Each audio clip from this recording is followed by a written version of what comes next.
get started.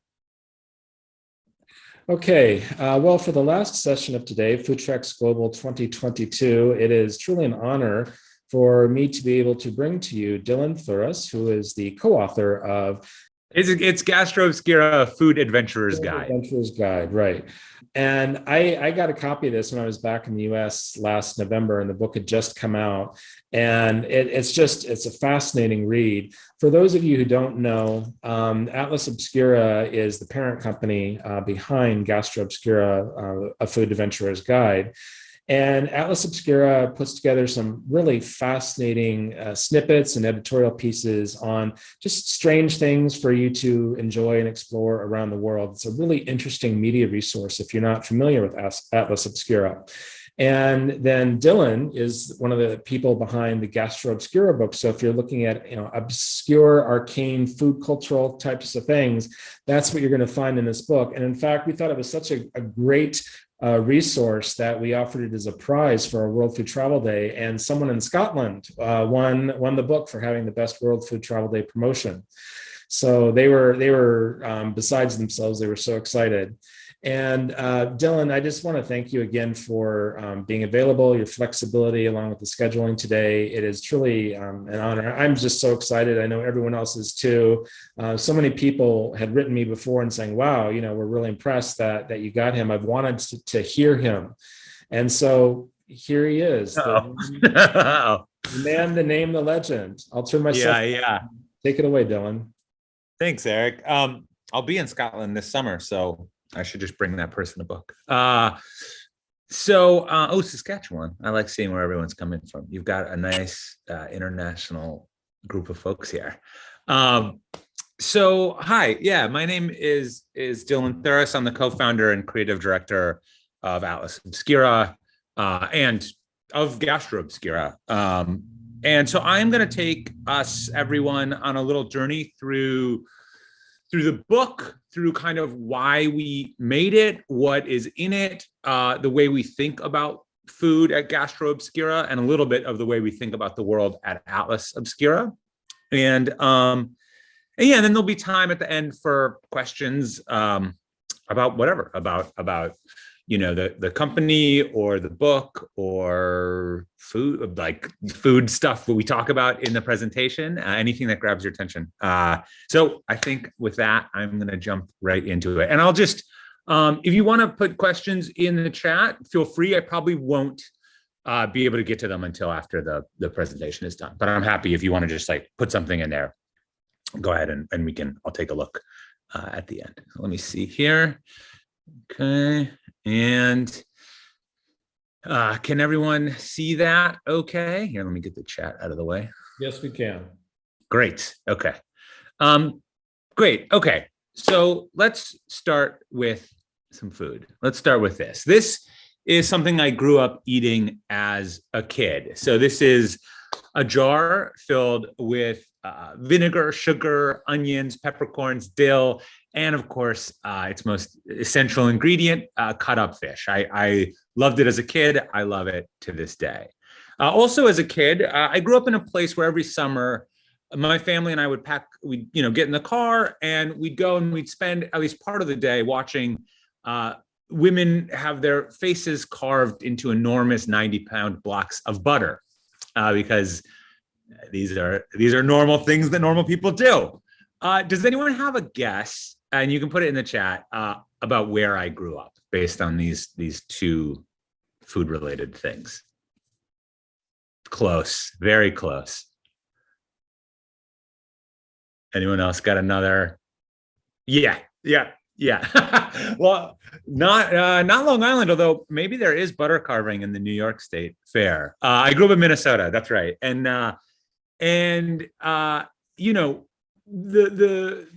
the reason that those two foods relate is essentially my family is primarily Scandinavian. They immigrated to the Midwest. There's a huge Scandinavian population in the Midwest, especially in Minnesota. And they brought with them foods like pickled herring, like lefse, and the often and slightly appropriately maligned lutefisk. And the region also, was an enormous dairy producer. So places like the Minnesota State Fair would show off their abundant dairy via these butter sculptures. Still do every year. It's an amazing place. Meanwhile, and normally I do this presentation with my co-author, Cecily. It's just me, so I'm going to sort of play her role as well. And we're going to talk about a couple of things that she grew up eating. So Cecily grew up eating this, which is, you could describe essentially as a kind of spam sushi.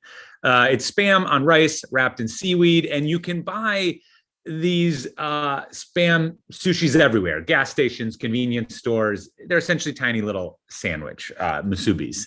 And then she also grew up eating this. Cecily ate what her family called a salad. And it's macaroni noodles doused in mayonnaise, put in the fridge, and allowed to sort of set up until it's really thick and scoopable. Anyone got a guess where Cecily? Yes, Jody, that is exactly right. Cecily grew up in Hawaii, or really her parents grew up in Hawaii. And she, when she was very young, left and went to Oregon, but basically grew up eating traditional Hawaiian food, spam musubis, macaroni salad. I also related to the salad thing because Midwesterners also have a very questionable idea of salads. I'll get to that in a second. Cecily too grew up with a very dairy infused childhood. When she was young, her family would go and watch giant blocks of cheese get moved around at the Tillamook cheese factory. And so it's funny, we didn't know any about each other until we started working on this book and talking about our own food experiences and realizing we had these extremely dairy-oriented childhoods, and that each of our families thought a salad was either basically mayonnaise and macaroni, or in my case, fudge cookies in whipped cream with little orange slices. This is cookie salad, for the record. And there's a whole rich history of dessert salads, Watergate salad, ambrosia salad. But as we talked, we realized that with these very few examples, essentially 2 examples, you knew where Cecily and I were from. Food is inherently tied to place. And, we felt that by starting with our own food backgrounds, it shows the way that your heritage, your history, and place follows you through your food, whether you realize it or not. Food can tell you where someone is from. They can tell you the history of that place. And this is all kind of what we hoped to infuse into Gastro Obscura. So, Gastro Obscura is not sort of just a collection of foods, but really about forgotten histories, endangered traditions, and incredible food experiences and culinary ingenuity all over the world. So it spans the entire globe.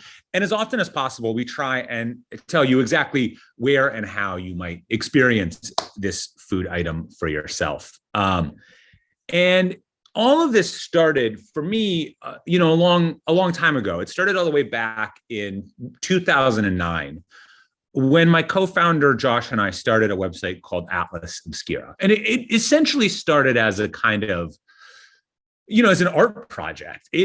I went and lived in Hungary for a year, in Budapest, and we started talking about travel and how there really wasn't a resource out there for the kinds of places we were interested in. That, travel media, travel guidebooks tended to sort of all follow each other and say the same things over and over again, and really miss stuff that we thought was profound and fascinating and worth talking about. And so we launched basically this place where we added all the places we knew, and people could add their own wonders, places that they thought were incredible and deserved to be celebrated all over the world. And over the years, it sort of just grew and organically, slowly took over my life, and then the lives of colleagues, and now has grown into a large endeavor.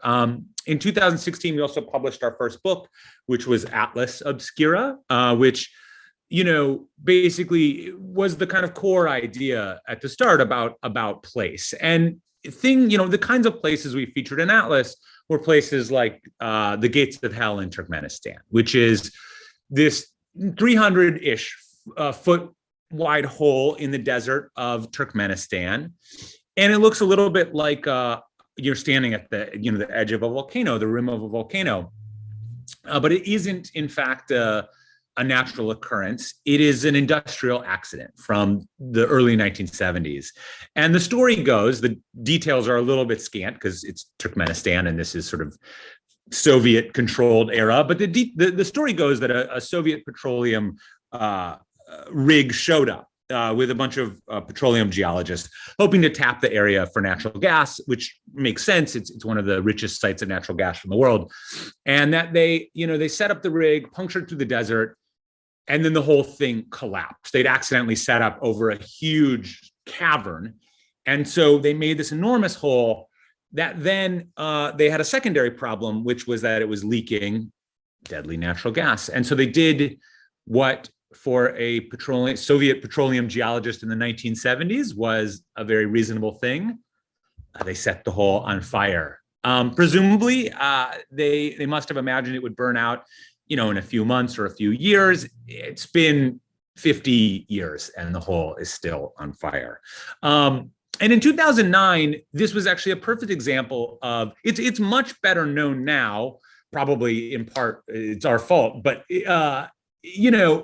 it was basically a completely unknown place. And it was this kind of place where once you hear about it, you think this is one of the most wild and incredible stories that I've heard. And why has no one ever told me this before? Interestingly, I've spoken to people in Turkmenistan, and when we were able to, we ran trips out to visit this and worked with tour guides in Turkmenistan who are really desperate to get people into the country because it's a pretty closed off place, and sort of being able to bring foreigners in and meet people from the outside is really important to people there. And even in Turkmenistan, this is actually still kind of an unknown place. This is all a digression. This is not gastro. We also included places like, let's see if I can make this play. The Quechua rope bridge in Peru, sometimes known as the last Incan bridge. And it's amazing for a couple of reasons. It's one, this bridge is woven entirely out of grass, basically straw, hay-like material that grows on the mountainsides here. And basically is incredibly strong. It can support like 75 people and spans almost 100 feet across this gorge. But the other reason that this place is incredible is that it has a nickname, which is the last Incan bridge. And that's because every year this bridge is cut down. It starts to rot essentially after a year and becomes less dependable. We're actually kind of at the end of the season in this video. Those are my little feeties there. And so they cut it down, and the four towns come together and reweave the bridge. And this practice of weaving this bridge has been going on since the Incan Empire. This is a small working piece of Incan infrastructure that, even though the bridge is essentially new each year, has been an unbroken chain for 500 plus years. So this is the kind of stuff we wanted to include in Atlas, but there was another kind of piece of Atlas that was very, very important to us, which is this idea that wonders are not just found in Turkmenistan and Peru, but found in your own backyard. They're found all around you. And so this was a place in my own backyard. This is in Flushing, Queens. And it is this incredibly beautiful Hindu temple, the Ganesh temple. And it's really like incredible work of architecture. It's profound. You stumble across it and you're sort of like transported into another world. But the other thing that's really interesting about this is that there's sort of wonder even closer than in your neighborhood, because that sense of wonder and surprise in history is really found almost wherever you're willing to look for it. And that includes literally right in front of us. Underneath this temple, which is a kind of place wonder, there is probably the best dosa canteen in New York. These dosas, to my mind, are basically unbeatable. And in this basement dosa canteen under the Hindu temple, it tells this story of the neighborhood, of all the people eating there. It's a story of immigration. It's a story of cultural adaptation and preservation. And that is the beauty of food. By paying attention, it tells us a story about where we are in the world and everything that came to make that place happen. And on our bowls and on our plates, there are these incredible stories of wonder, stories of food and eating, but also of history and culture. And so that's really what we realized that, the same thing that drew us to place, we found in food. And so we started Gastro Obscura back in 2017, sort of simultaneously as a book project and an online project. And one of the things we started to see right away was how connected the world was by these food traditions. So if you take something like my beloved pickled herring, you can find a version of that everywhere. This is shimesawa, which is a Japanese dish. It's, cured mackerel. It's cured in rice vinegar, eaten as sushi. This is a Central and South American dish called pescado en escabeche. It's kind of a cousin of ceviche, and it can be found across Latin America, across Spain, across the Philippines, in Jamaica, where it's made with Scotch bonnet peppers. Or this is a South African dish. I saw there was someone from South Africa in this. Let me see. I thought I saw that.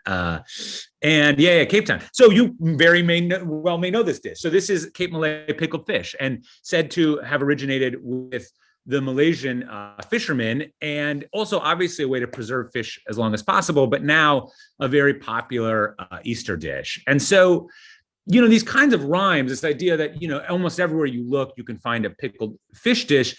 It also tied into this other theme that we saw really clearly as we started to tell stories about food, which is that this kind of technique, pickling, but also fermenting, brewing, smoking, drying, in the case of lutefisk, dousing fish in lye until it's poisonous, and then rinsing it out. All of it is this kind of form of magical transmutation that we do a kind of magic with food. And so much of the history of food is about finding really ingenious ways to preserve whatever calories you could find. So everything, worms, eggs of every kind, insects, fat, blood, a lot of the stuff that people sort of shy away from these days was a bit of brilliance, of a piece of genius sometimes just devised to keep you alive, but other times making something really delicious in the process. And so, these two things came up again and again. The notion of kind of the magic, the transmutation qualities of food, and the ways in which it rhymes and pulls us into these tight knots that we don't even realize. In the case, again, just a personal example that tied Cecily and I together, Spam. So, Cecily grew up eating Spam in a serious way, because Hawaii is basically the Spam capital of the universe. It was brought there originally by American GIs, by soldiers in World War II. But since then, it has basically become Hawaiian culture. It's a huge part of the Hawaiian food culture. And essentially, it's been adapted into Hawaiian cuisine, and Hawaiians eat 7 million cans of Spam a year. So it's about 7 cans of Spam per person, which including babies. So it's even more probably. And this is even more clear in the Spam Jam, held every year in Honolulu, with 35,000 Spam enthusiasts showing up, and everything from Spam fries to Spam pastries to nuts covered in powdered Spam can be found there. And it's just like an absolute celebratory delight. And Spam also, shows up in other places in a similar way. It shows up in South Korea in budae-jjigae, which is similar story, Korean War instead of World War II, but soldiers show up. There are food shortages, it is wartime, and so all food becomes really important and valuable. And this black market trade in food from the American soldiers starts up. And what the Koreans end up getting are extremely, new dishes to the cuisine. It's canned beans and cheese and hot dogs and ham, and of course Spam. And one of the sort of main places this ends up is put into a pot with kimchi and vegetables and chili paste and noodles and all these kind of traditional Korean ingredients to create budae-jjigae, or army-based stew, which at the time was a food of deprivation, really, but has become a beloved Korean dish that you can really get at most Korean restaurants and sort of elevated around the world. and Spam sort of ties back into my world too, because it was invented in Minnesota and we are home to the Spam Museum. And so there are all these ways in which food kind of crosses barriers, crosses cultures, crosses time, to create new and strange and interesting things. Even the things that I thought were kind of quintessentially Midwestern, like butter sculpture, and there are other butter sculptures, but I thought this is a sort of a fundamentally American thing. I mean, you only to learn that there are Tibetan butter sculptures which go back for 1,000+ years and were created as part of this incredible celebration of yak butter, and also pigmented with mineral deposits, and so create these really beautiful, like way more extravagant and incredible looking sculptures than anything created at the Minnesota State Fair. And so it was just another example of the way that we are all sort of tied and rhyming with each other. And it also opened up a new avenue of discovery that you see a lot in the book, which is that monks are not these Tibetan butter sculptures, they're not the only monks making incredible, delicious foods. One of the things that we found is that monks, nuns, temples, churches, these are home to some of the most incredible and unique food traditions in the world. And monastic meals can be found really all over the place, and sometimes in really incredibly beautiful settings. But there's one thing we found particularly among the European monastic food traditions is that they have a real predilection for getting you absolutely hammered. So this is Lindisfarne Island, which is off the coast, also known as Holy Island, and it's off the coast of the UK. And it was where medieval monks once made mead. And so they are still, in fact, it's no longer the monks in this particular case, but they're still making mead on the island. And this mead, known as it's the nectar of the gods, this island where it's served, it's a tidal island. So you can only get to it during low tide. And if you miss the evening tide, you end up stuck with 12 hours to drink sweet honey wine, which there are worse fates than that for sure. It's one example. My favorite example of places where monks will get you hammered is in France, in the Alps. So this is the monastery of the Carthusian monks. And the Carthusian monks make a drink that you may have had called chartreuse. And the history of chartreuse is long and fascinating. So in 1084, essentially, the order of the Carthusians were formed, the group of silent monks. By the 1600s, the Carthusians have gained a lot of sort of influence. And as a gift from the royalty, they're given this ancient alchemical manuscript said to be an elixir that prolonged life. And they looked over these documents that they were given as a gift. And they were basically like, what is this? Because the concoction called for 130 different plants, and it required distillation, infusion, maceration. And essentially they put this in a drawer and they didn't touch it again until about 1737. That's when they decide, okay, we're going to actually try and make a version of this. And they changed things from that original recipe, and we actually don't know exactly what's in chartreuse. It's a secret. But in those early 1700s, a lone monk delivered the first bottles of this potent herbal tonic of chartreuse to the surrounding villages by mule. And it should be noted that these bottles of chartreuse, when they delivered them, were 69% alcohol, which if you think in the early 1700s, you're basically giving someone really hard drugs. And so they created this really serious drink, and they realized that maybe it was a little too strong. And so they went on to create the milder version, which is green chartreuse. And that's what we drink today, although it's still 55% alcohol. So it's still pretty heavy duty, but it's in this incredible sweet, herbaceous liquor. And incredibly, this order is still, these are the guys who make this. There are basically only two monks who handle they're basically the master brewers for master distillers for this. And they pass the recipe down through generations. And the two monks only each know a part of the recipe. So they basically they need each other to create chartreuse. And once they've made the batch, they ready it in these huge oak barrels, which is inside the world's longest liquor cellar. So this is just a wonderful example of a very place-specific and extremely kind of magical monastic food tradition. If you're looking for something that's maybe not going to get you quite as ruined as drinking a whole bottle of chartreuse would, you could maybe head to someplace a little more calming. You can have some tea in China's Mount Hua. But to get there, well, it's calming once you've arrived at the tea house. The process of getting there is not so calming because this has been called one of the most dangerous hikes in the world. It includes this sort of plank walk along the edge of the mountain.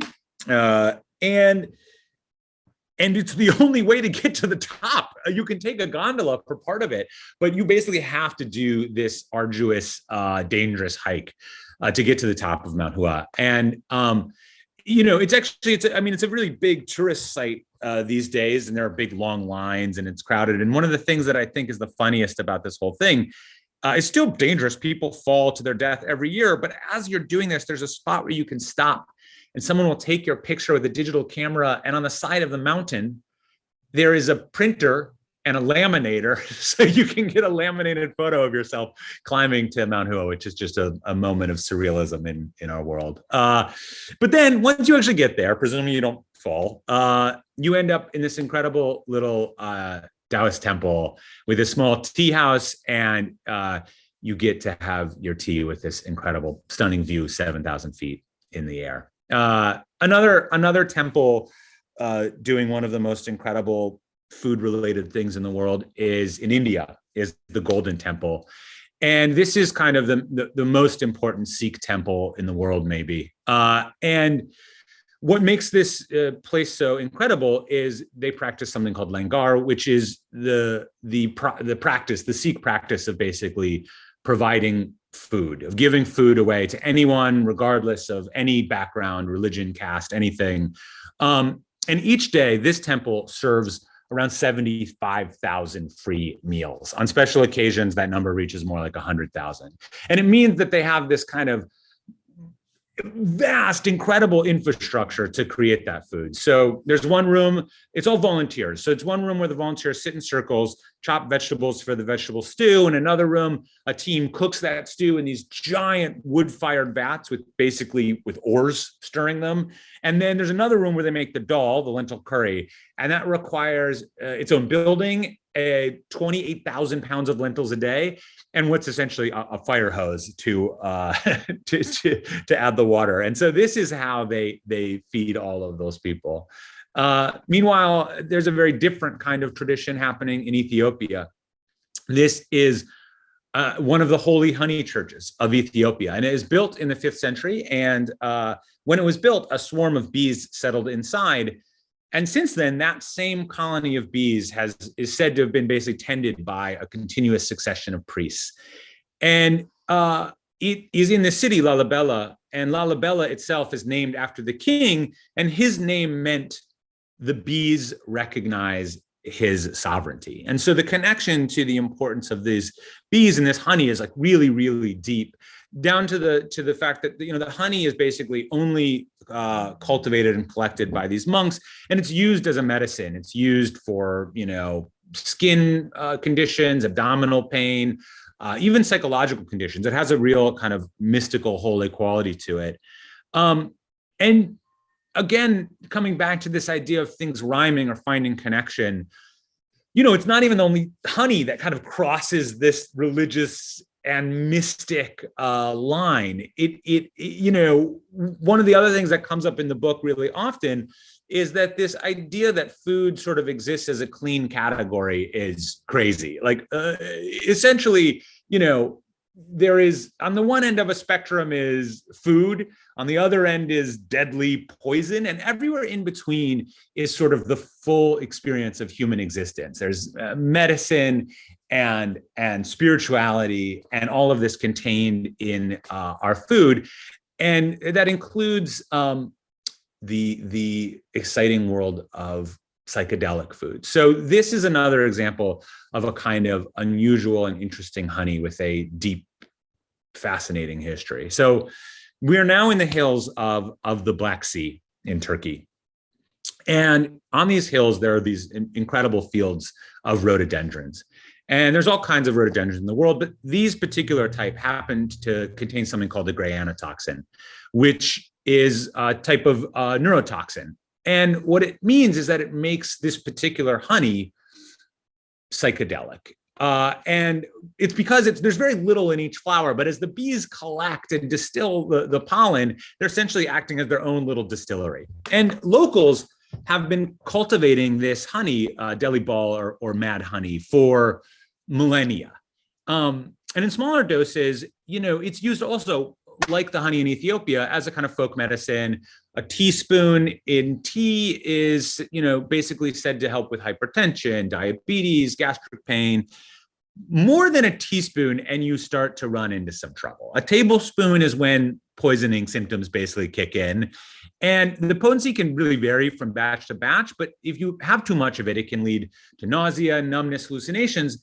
And part of the reason we know this, and part of the reason we know it's been cultivated for this long, is that this quality was used to kind of great and astounding effect all the way back during the Roman Empire. So in 67 BCE, the Roman emperor-to-be, Pompey, sent a big phalanx of Roman soldiers into Turkey to defeat a guy named King Mithridates. And he refused to submit to the Roman Empire. And so this had been a long-going war. And as these Roman soldiers are marching into Turkey to sort of lay the final blow, they find something interesting along the road. Curiously, left along the road, they find these chunks of honeycomb. And unable to resist this decadent treat, they're not eating that well as they travel. The Romans gorge themselves on the honeycomb, and an hour later, they find themselves essentially passing out, tripping, completely not in control of themselves. And Mithridates' army swoops in and finishes the job. And it's just one of these moments where the connection between food and history and food as a weapon, you just you feel like you're opening a treasure box filled with a story that you can't believe is real, but is. And so that was sort of the whole process of working on the book felt like that. Another good example of a psychedelic food that can get you in trouble is this. This is called the Salima porgy. And it's a cute little fish. It's like this big. And normally when you order it, you get it fried. It's eaten in the French Riviera. It's eaten in Tunisia. Once in a while, though, things go a little bit differently. Because in Arabic, this fish is known as the fish that makes dreams, which is a mild way of describing the effects, the visions that Salima porgy can induce. It's not absolutely clear what's going on. It has to do with something that the fish are eating. What exactly it is still somewhat unclear, but some of these fish end up basically being like a big dose of LSD. And we know this because there's an amazing study in the 2006 Journal of Clinical Toxicology that describes these guys who went out for a fish dinner in the French Riviera and then spent the next 12 hours hiding from birds and thinking that there were giant spiders all around them. And it seems intense. Of course, the Romans knew about this fish too, and they used it to purposely cause hallucinations. And it's still used in Polynesia as a ceremonial act. And so it's interesting, you see the sort of different ways that these things show up. If you want to try a slightly less intense experience, I would recommend these. They're pretty well known these days, but this is the miracle berry. which is found in Africa. That's where it grows naturally, in East Africa. And they taste a little bit like not as good cranberries, but they do something kind of spectacular, which is after you eat one of these, they alter your taste buds so that all sour foods essentially taste sweet. Lemons taste like lemonade, goat cheese tastes like cheesecake. And it's a really, I call them tongue drugs. There's like a sort of small set of things that do this. There's another one, which I don't have in this presentation, that does the opposite of this and makes it so you can't taste anything sweet, Hymenaea sylvestra. And that is a disturbing experience. But these are very lovely. And you can, me and my son, who's 7, tried these, and we tried eating all kinds of different sour things. And it was really fun. And so, one of the things that is so incredible about thinking about food is that it sort of dissolves all of these barriers between eating and tripping, or the way that Spam moved around the world and transformed cuisine from Hawaii to South Korea, or the parallels between the Minnesota State Fair and Tibetan monks. These are all sort of ways that food makes connections and recombines endlessly. And it's funny, I remember growing up, I grew up as a child of the 80s.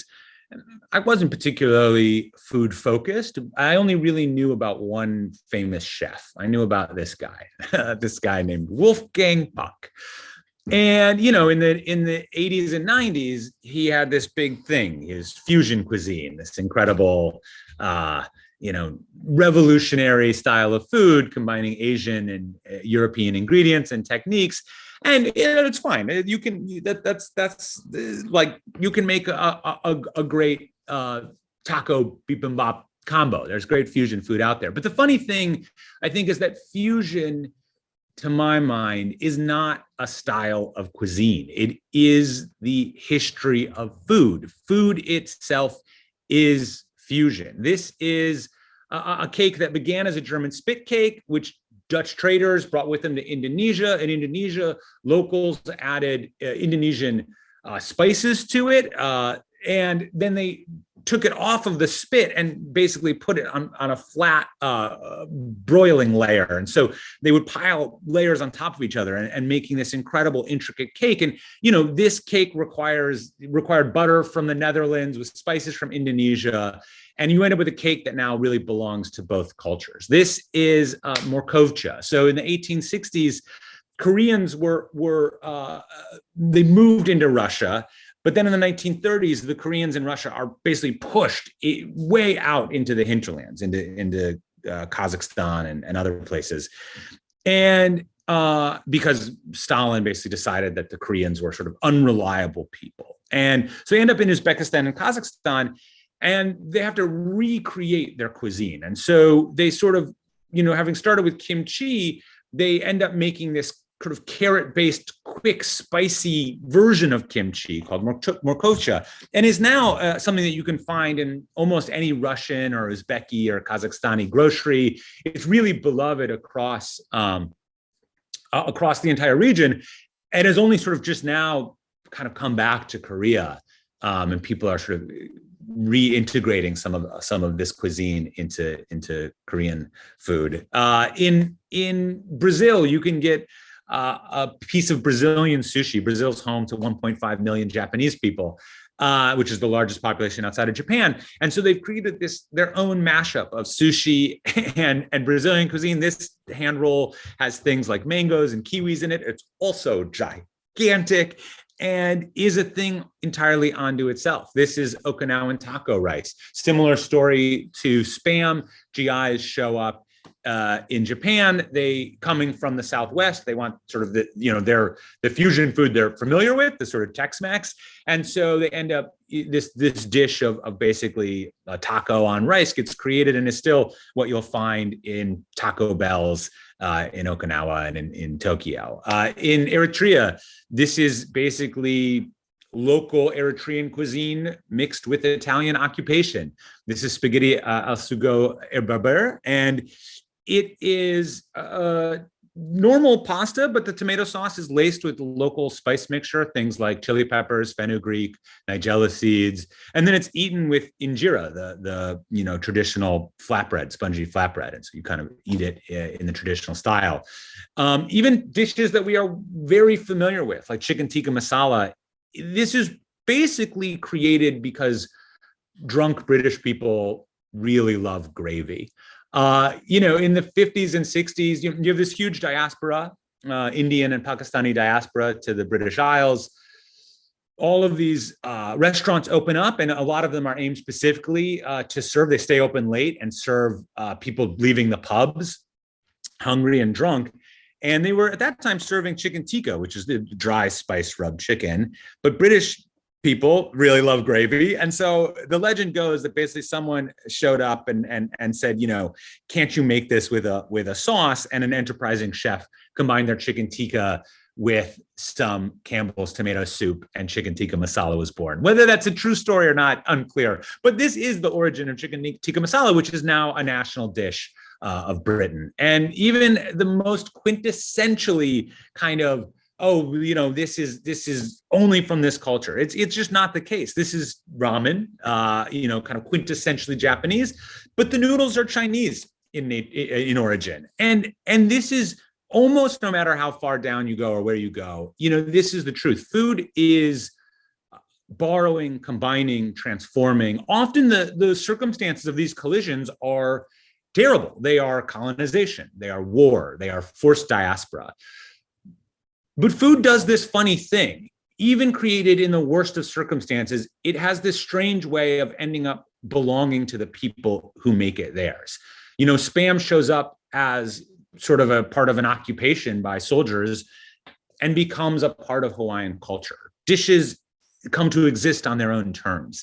And I ultimately think even the word fusion is slightly the wrong word, because fusion is the process of two things being smushed into one. But in a funny way, fission is a better term, because fission is things violently crashing into each other and multiple new things being created. And I think that's true in food. You end up with more than what you started with. You don't smush two things into one, two things crash in, and you end up with 10 new things. And so, whether you're talking about a sourdough library in Belgium, where 130 plus sourdough starters are kept alive, fed by their own particular strain of wheat, or a pecan pie vending machine in Texas, where you can get a fresh pecan pie every single day, or a small restaurant in Tanzania where on this little island you can go get ice cream topped with Zanzibar spices. Wherever you go, that sense of wonder and history and surprise and joy and story is found. It is there wherever you are open to looking for it. And it is definitely sitting right in front of you, waiting to be eaten. So dig in. I hope you enjoyed this little trip around the world. I'm going to stop talking. The Rock. That's it. Good one. That is exactly right. I'm going to stop screen sharing and open up the floor for any questions that people have or anything they want to talk about. Dylan, that was a fun food tour around the world. You did that. You covered more things in 40 minutes than I think I could in, days. That was amazing. How many countries have you been to? It's funny. It's like, people assume I'm the most well-traveled person in the world. I've been to about 50 some countries, maybe it's 60. Okay. But it's not, it's like, I tend to, there's a whole world of sort of competitive travelers. And I tend not to buy into it too much, because I honestly think that much of travel is about sort of like framework and not necessarily miles traveled. But yeah. Yeah. Our first question is in. With Gastro Obscura, what is your main goal? Make people travel more or make people value more what's in front of them? Second, I think, because a good example for this book actually is we did a lot of our research in New York. We were in New York, and so that meant we could go and get a great Uzbeki meal, or we could go and get an incredible Peruvian dish, or we could, so I think I'm food and travel go hand in hand. They are inseparable, and traveling for food is a great joy and pleasure in the world. But I think that the fundamental aim is to open up people to new experiences, both close and far, to sort of just broaden people's sense of what is interesting and what is exciting and what is out there, and that exists sort of, geographically, both close and far. Yeah. A lot of what you talked about touched on the notion of gastrodiplomacy, which is something that we talk about a lot. And this idea of breaking down borders through having a meal. I mean, I frequently cite the example of when I was in Korea, I think my first trip there, and I was taken to Daegu in the middle of South Korea. I don't speak any Korean. They didn't speak any English. They picked me up at the bus station, right? You take the bus from Seoul down for 3 or 4 hours, and there you go. And they took me out to dinner, and it was tuna sashimi with toasted sesame oil, and oh my God, it was just heaven. And they just kept bringing out dishes, and there was the fat American, well, yeah, give them more food, right? And we were laughing and smiling, and we couldn't communicate in words, but we communicated in food, and it was just amazing for that experience. Yeah. Another question: what is the single most obscure thing you've tried yourself? Food wise? Yeah. Yeah, that's a good question. It's a little bit hard because it's all relative, right? Lutefisk is pretty bizarre in and of itself.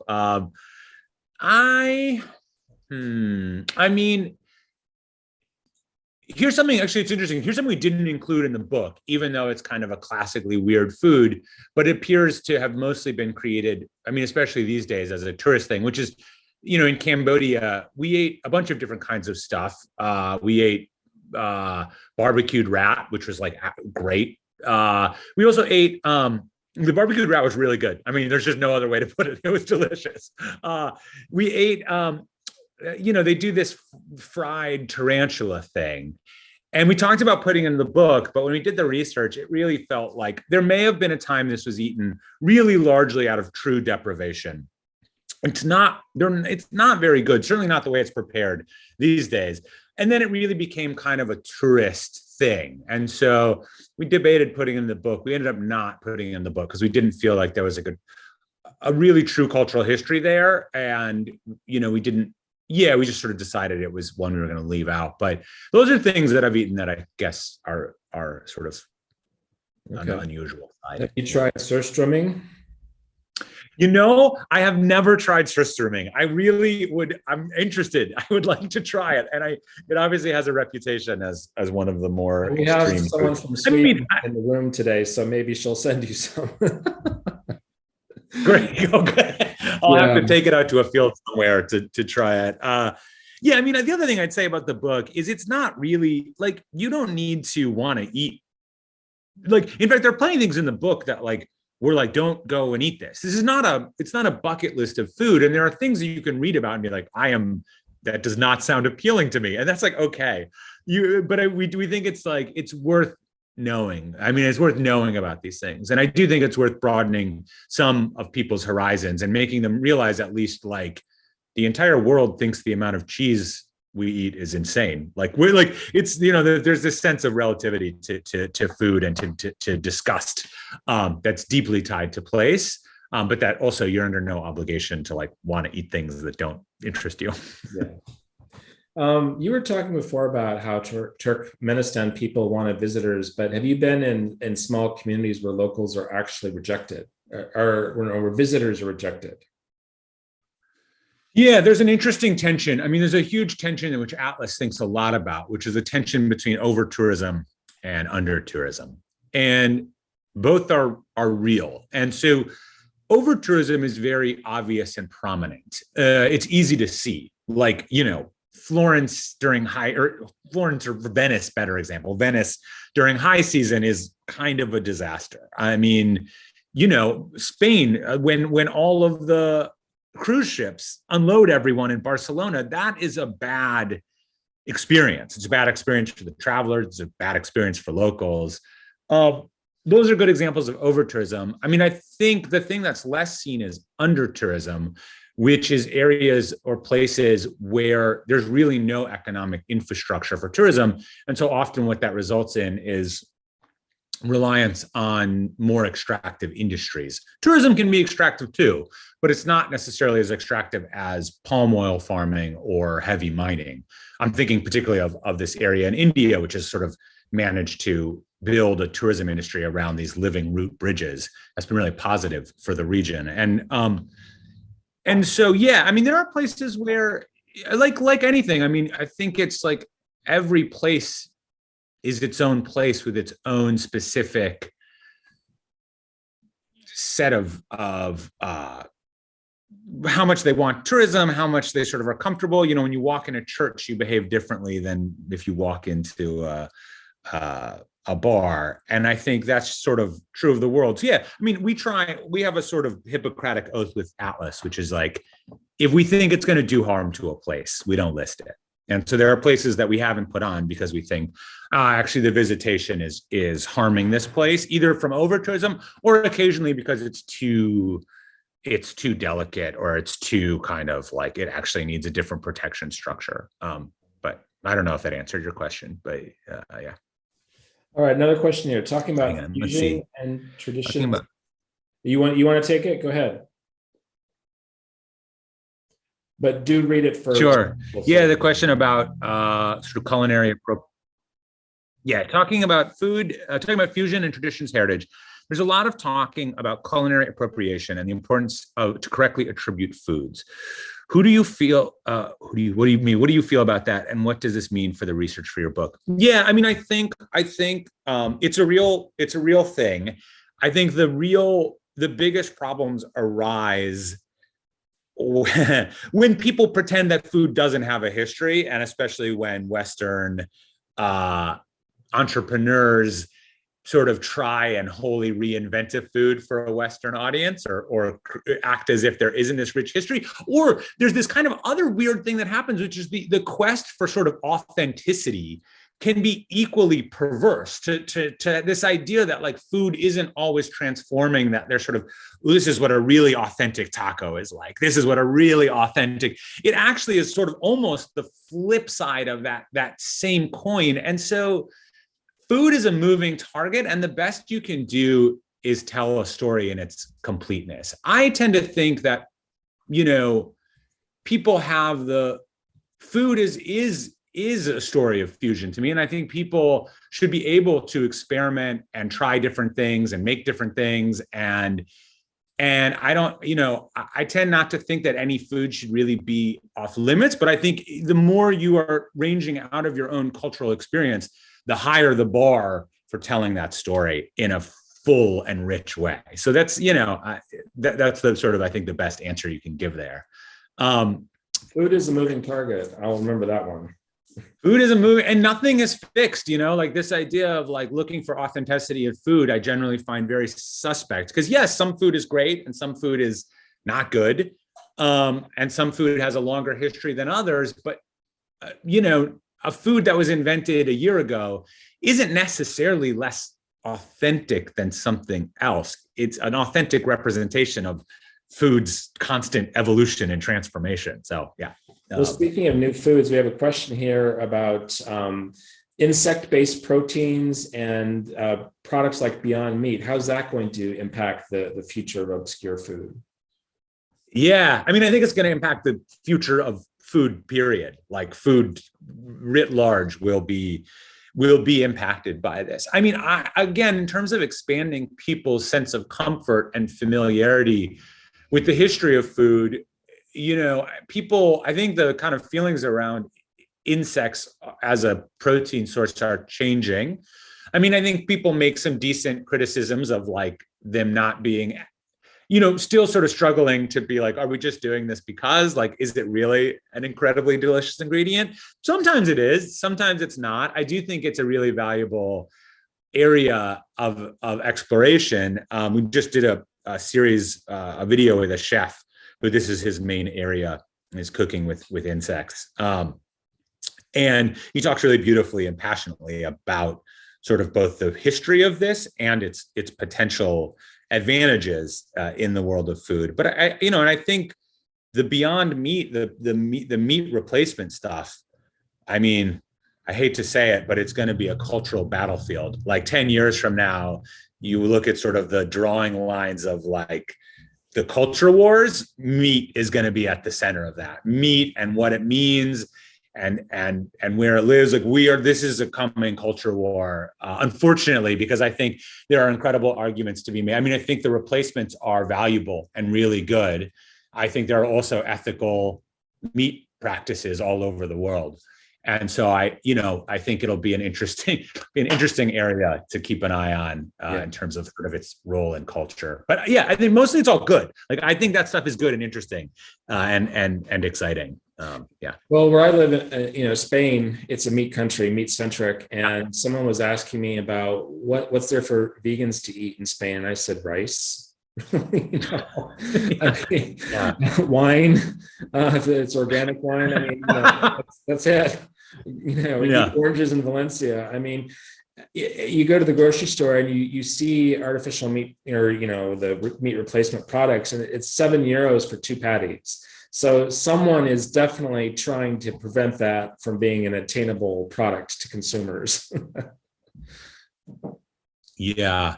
I mean, prices will fall eventually but I think there'll always be, look, the slow food movement and the focus on what is ethical farming that includes animals as a part of those farming practices and includes slaughtering and eating those animals as a part of those practices and pasturing. Like there are good answers and good practices in all of this. So the thing that I sort of dread to see, and what I was sort of saying before, is when these conversations get collapsed and they lose all their nuance, and it becomes sort of like, do you hate the earth and want to destroy it and only want, like when these become sort of really simplistic conversations, they lose almost all of their value. Well, when the conversations are really politicized, that becomes challenging too, because you're talking about food culture and history, and who are you as an activist to tell someone that they have to change their food culture that's 2,000 years old, Yeah. And politics and food have always gone together. I mean, they have. Like, people have been fighting about who originated what dish for 1,000 years. Like, they go hand in hand, but that's almost part of their beauty. Like, you can't separate the story and the food. The food and the story are one dish together, I love that. I'm going to have to remember that one too. We have a question here in the Q&A. So really trying to gatekeep who gets to cook what or claim ownership of a certain food is not a great approach. I don't see this question, but let me see. It's in the Q&A. I don't know if you have Q&A. Yeah. Let me pull up Q&A. Yeah. So really trying to gatekeep who gets to cook or claim what.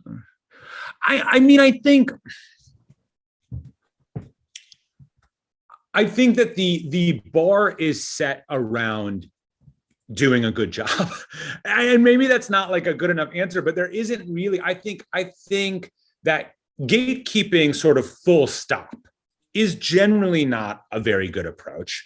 But I think, again, the further you move away from your own food history and into someone else's, the higher the bar, the greater the kind of expectation of deep awareness and knowledge and respect of food and food culture's history is important. But people are also entitled to their opinions and their sense of their ownership too. And I think like that's something, if you want to open a restaurant in a place and cook a food culture that isn't your own, you're going to be prepared. You're going to have to be prepared to answer those questions and talk to people who may have a real issue with that. So because that's not a clear question, but I tend not to think that gatekeeping full stop is a particularly useful approach.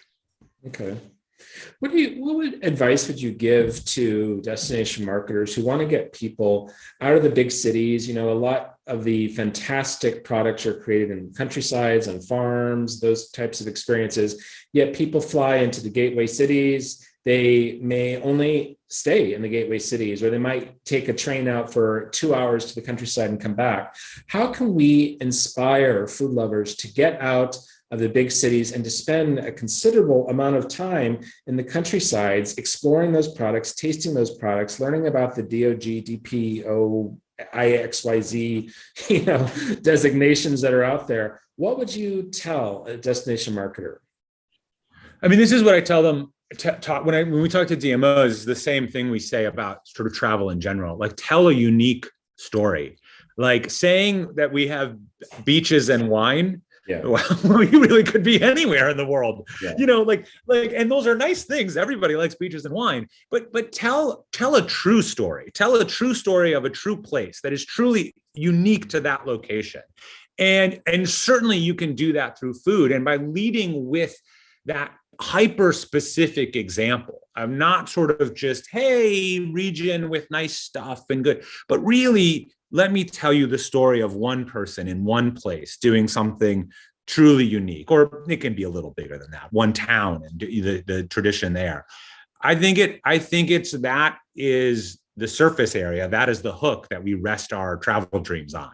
Mm-hmm. When we plan a trip to a place we've never been, we sort of start with this general sort of mythology of the place and this stuff. And it's usually one thing, one picture, one story, one food that really grabs you. And then you sort of start to graft everything around that. You sort of go, oh man, like that, God, that looks so incredible. Like that's something so romantic about that to me. And so I just think that kind of, that specificity of place is really what matters and the best way to tell these stories. We encourage destinations to focus on the faces behind the places, so the people who have stories to tell, rather than just a picture of a generic dish that could be anywhere, like you said. And also, a lot of destinations will want to put forward their 150 immigrant cuisines. And sometimes they have to learn that, I'm not going to fly to Paris to eat Chinese food. I'm coming to France for French food, not for Turkmenistan or Nepali or, any of that stuff. Yeah. Although I think it's interesting. I mean, I do think that there are times when counter programming is really, really interesting, right? Like, Minneapolis has some of the best Vietnamese food on the planet. And if you like Vietnamese food, you should go to Minneapolis. Like, although the best Vietnamese food on the planet is a highly contested championship. But I mean, I do think there are times, Atlas almost works in this space. Like, you're right. Most people are going to France for the French food. But if I could tell them that this is the tour of the absolute best Chinese restaurants in France, and here's why they are interesting, and here's the French Chinese history that produces these, that's its own powerful narrative that no one else is telling. You know what I mean? And so I think if you can make a space to tell a narrative that isn't sort of so well worn, you open up some interesting possibilities. But this is also self-serving because of Atlas Obscura. This is what we do. So obviously I'm biased in this direction. No, I think you make a really valid point, but I think sometimes when you're in destination marketing, you maybe don't dig that deep, or you just think, I've got all these restaurants, I have to promote them, and what am I going to do? And also, a destination has to be big enough to have that. If you do pick a destination like a New York, a London, a Paris, that you could orchestrate such an interesting itinerary, and you could talk about the colonial impact and the influences there, and what kind of fusion or fission cuisines have evolved from that, then you've got something that's compelling. But just to say, here's a list of Chinese restaurants in Paris, that's not going to do it.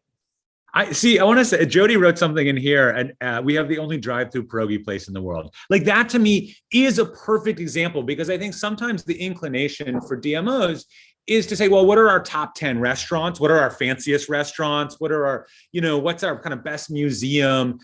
And that stuff does matter, that like it is, but like for me, the drive-through pierogi place, like that's the thing I want to know about. That's the thing that's to stick in my head, because it's not just, here's a fancy restaurant. There are fancy restaurants everywhere. And I'm not sure I'm going to go to your destination here or there because but when you've got something truly unique and something sort of strange and delightful, it really, I think it has a powerful appeal. And this is I think we're talking about the same thing in a way, which I think a lot of DMOs tend to just kind of make a list of their like best stuff and think that if they kind of push forward, just like, well, here's the best restaurants we have, here's the best museums, how many Michelin restaurants we have. Yeah. And what that ends up presenting as is really bland and really generic, and you're competing against the entire world because, well, they all have good museums and restaurants and whatever. So you've got to kind of come up with the stories that make people go, I would love to come to Saskatchewan and go through your drive-through pierogi place. Just telling those kinds of stories, I think is really valuable. I think it helps you differentiate yourself. Indeed. All right. We have time for one last question. If anyone can quickly type a question in here for Dylan. See if we get any more last minute questions. Best places are the small mom and pops. Yep. I'll also admit something, and this makes me maybe a heretic in certain food circles, but like there are plenty of places I will eat at because I love, or drink at or whatever, because I love the atmosphere so much, and the food is not good, but it's like it's the 85-year-old guy who's been making hamburgers in the place for 70 years, and it's not, the coffee's terrible and the burger's not special, but the whole thing is special. The whole place is kind of magical. So I'm a believer in I will definitely, the experience is important to me. The whole thing is part of it. All right, last question here. Where is a place you haven't explored yet that's top of your list? It's Saskatchewan. There you go. Star. You got it. No, I would love to go. I'm serious when I would love to go to Saskatchewan, but we are taking a family trip to Scotland this summer, and I've never been to Scotland. I've always wanted to go. We got our two kids with us, and we took a trip with them to South Korea, which is a very food oriented trip, at least for me and my wife, just before the pandemic. And then we haven't done kind of big travel since then, and it's expensive and it's a pain in the ass, but I'm so excited. I'm really can't wait. So yeah, in August, we'll be doing a little over 2 weeks. We have an ambassador of our association in Scotland. Do you need an introduction? I would love an introduction. Yeah, okay. Absolutely. Okay. I would love that. I would love that. Facilitate that. Well, Dylan, we got to let you go, but thank you, man. It's been fantastic. I feel like so many of the words coming out of your mouth are things that also come out of my mouth.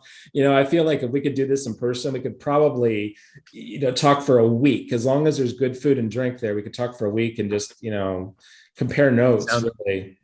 Sounds amazing. I would love to come and join you in Spain. That would be a delight. Hey, you know what? We've got plenty of room, so come on down.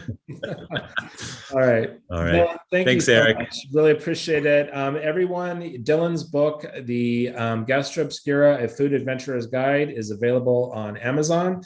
So you can order that from whatever your closest Amazon is, amazon.itdebr.com.au. Or